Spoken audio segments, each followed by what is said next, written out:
A morning. There are mornings in cobblers' workshops, mornings in streets, and mornings in the mountains, which may well be the most beautiful thing in the world. But a bank morning gives us far more to consider.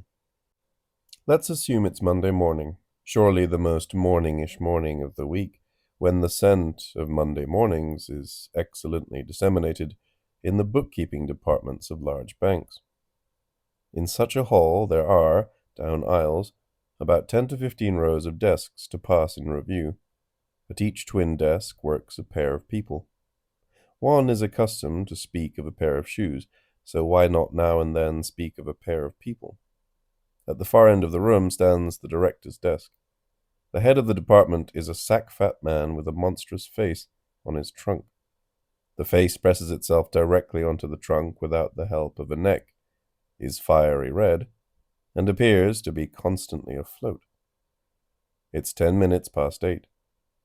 Hassler, the boss, scans the room with a few pointed glances to check if everyone is present. 2 missing, and once again these are Helbling and Sen. At this crucial moment, the bookkeeper Sen, a haggard, thin man, shoots in, coughing and puffing. Hassler knows this cough. It's simply a request for forgiveness.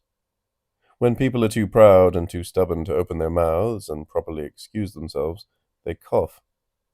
Sen sticks his nose in his books with frantic agility and pretends he's already been at his meager task for hours. Another 10 minutes pass. It's 20 past 8. This is about to become outrageous, thinks Hassler, when Helbling appears. Totally bemundayed, his face pale and bewildered, he shoots in a jiffy to his place and position. Really, he could have apologized. Up in Hassler's head, the following thought pops up like a tree frog. Now that's just about enough. Quietly he walks over to Helbling and, positioning himself behind him, asks why he, Helbling, can't, like the others, show up on time. He, Hassler, is, after all, really starting to wonder. Helbling doesn't utter a word in response. For some time now he's made a habit of simply leaving the questions of his superior unanswered. Hassler returns to his, as it were, lookout tower, from which he conducts a bookkeeping department. 8:30. Helbling pulls out his pocket watch to compare its face with the face of the big office clock. He sighs. Only 10 little, tiny, thin, delicate, spiky minutes have trickled past, and before him loom fat, indifferent hours. He tries to see if it's possible to grasp the idea that now he must work. The effort fails, but at least it's shifted the face of the clock a little. 5 more dear, dainty minutes have slipped away. Helbling loves the minutes that have passed, but hates the ones still to come, and those that appear unwilling to move forward. He would like to clobber each and every one of these lazy minutes. In his mind, he beats the minute hand to death. The hour hand he doesn't dare look at, for he has good reason to fear that would make him faint. Yes, such a bank morning, such a life among desks. Outside shimmers the sun. Sen goes to the window.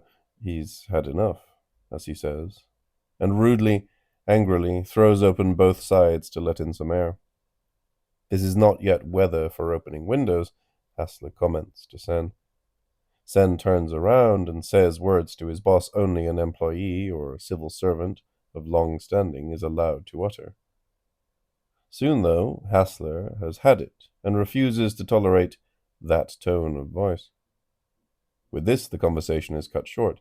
One side of the window is quietly closed. Sen mumbles a few words to himself. For a while, peace reigns.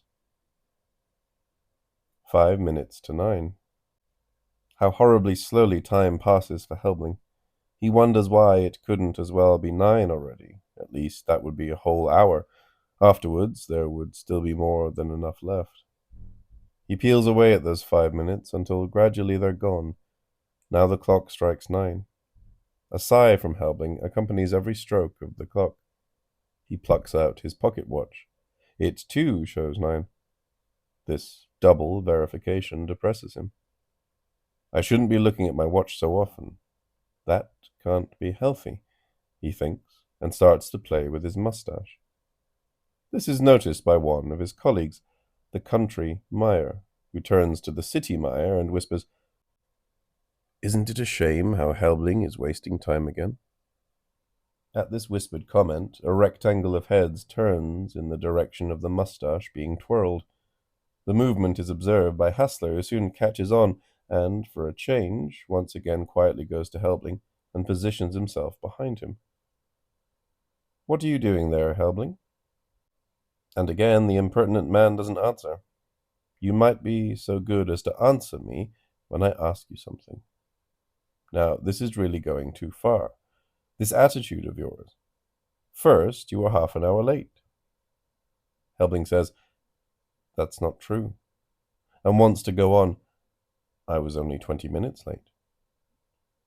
Then you think about whether you should work or not, and finally you have the audacity to smart off. "This can't go on. Now show me what you've done."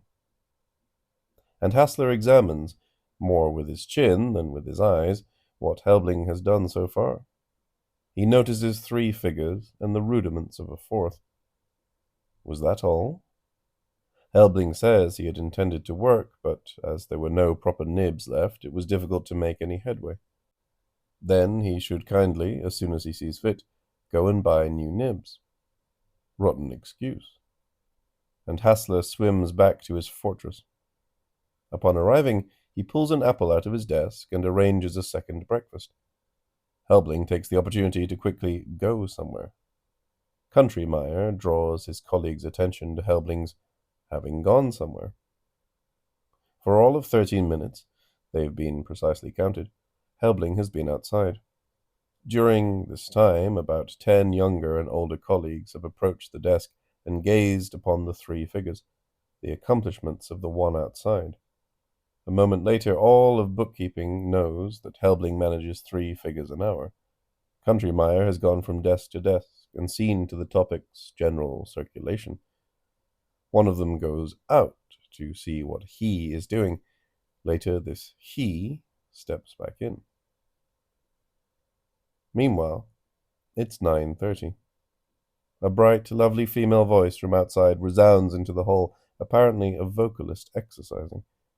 Yes, somewhere in the neighborhood, maybe 2 houses toward the train station. That could be right. Some of the office workers hold their pens aloft and give themselves up to the pleasure of listening. Helbling, too, once more appears fond of music. He also yawns now several times. A second later, to make time pass, he pats his cheek with the palm of his hand.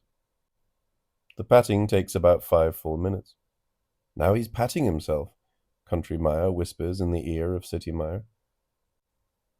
"Nice voice out there," remarks Glauser, one of those working. The womanly voice singing brings a certain tone to the room. Steiner, the chief of correspondence, is also listening. And indeed, that's rare. On the terraces of Hassler's lips, apple juice glistens like yellow wax on real steps, which he now wipes off with his red-checked handkerchief. A beautiful voice out there. Out there is air and nature. This is what little Glauser thinks. He's poetically gifted. Helbling goes over to Glauser, intending to kill some time with a little stroll. After all, Glauser also likes to chat a bit, even if he is the ambitious sort who's always trying to please Hassler. With looks, Hassler drives Helbling back to his place of business, but nonetheless 12 more minutes have been killed. The singing, too, is done for. All these people in the hall don't know what's happening down there on the street, and the waves out on the nearby lake. What are they doing? And the sky, how does it look? Only Sen, the one always ready to protest, the bristly, over-the-top revolutionary, allows himself to direct his head for a brief moment out into the fresh air.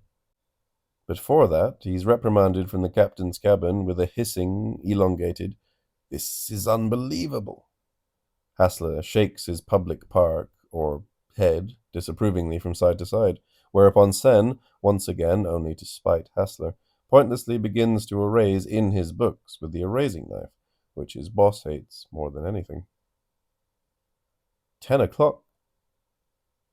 Only halfway, Helbling thinks, with the sense of having to keep down an immense sum of melancholy. Right now, this instant, he'd like to bawl. Would it be smart to step out again for a bit? He doesn't quite dare. Instead, he bends down to the floor as if he's dropped something, which he hasn't. In this bent-over position, he stays for 4 whole minutes, as if the time had been just enough to tie his shoes or pick up a pencil. Helbling feels awful. He begins to imagine it's 12 o'clock. At 12 on the dot, he would instantly drop his pen, like an excavation worker his shovel, and rush off. Ah, how heavenly. While he indulges in his daydreaming, Hassler, for a change and to keep an eye on him, has crept up behind him. What's that you're doing? I'm on the foreign accounts now. I think you'll soon be in a foreign country rather than doing the foreign accounts. If you don't start working right away, I'm going to get tough. Shame on you. Get a grip on yourself. If my warnings have no effect, I'll have a word with the director. Just you wait and see. Now you've been told. And the walrus throws himself back onto his sandbank. The whole hall is agreeably excited. A Helbling-Hassler conflict always brings a welcome change. Helbling sidles over to Countrymeyer and asks him to help him read off numbers. After reading them off, oh, if only the world would all at once burst its blood vessels, it's 10:30. Solemn brass music passes along the street below. Everyone runs to the windows. It's the procession that's accompanying the corpse of a former minister of state to the cemetery. Even the head of correspondence, indifferent to most events, has leapt up to take a look. This incident is charged with 15 minutes. Now it's 11:15. Helbling has become half bonkers. He's constantly dabbing his forehead at the edge of his desk and moistening his nose with ink so that he can take up time wiping it off again. 10 minutes more rubbed away. Only 4 delightful little minutes left till 11. These 4 minutes, one by one, are simply waited out. At 11, Helbling again goes somewhere. He's off somewhere again, the scoundrel, comes from the middle of the hall. 11:15, 11:20, 11:30. Little Glauser says to Sen that it's 11:30, and he's just noticed that Helbling hasn't done a single stroke.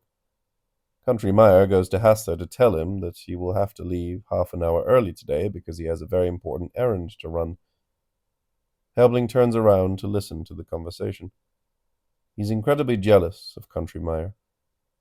From the street comes the sound made by the wheels of rushing vehicles. Facing the hall, the figure of a carpet sweeper appears in the window.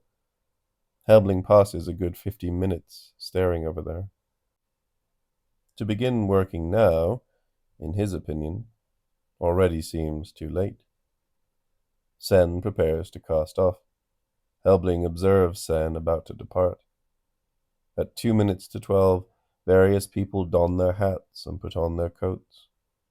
Helbling's already in the street. Hassler left 5 minutes ago. The morning has been forborne.